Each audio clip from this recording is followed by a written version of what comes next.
kilonewton. Then assume show in figure assume side weight Fe250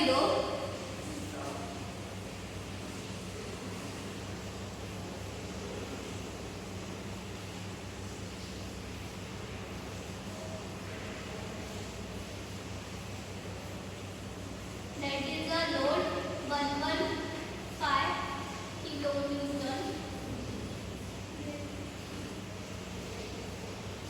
and they start the numericals. P is 115 kilonewton.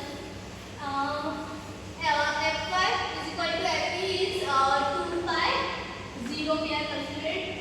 Assume thickness is 6 mm. This is a minimum value. They start step 1, throw of bed pi upon 8 T minimum into 6.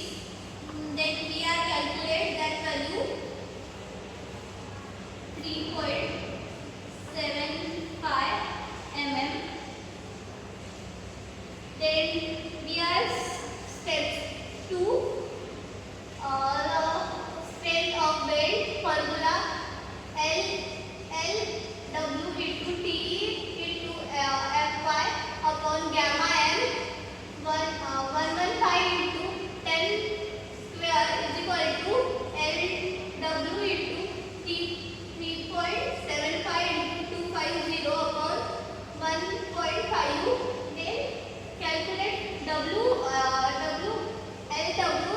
Then here the LCD answer is W. Then the answer is 1.84 mm.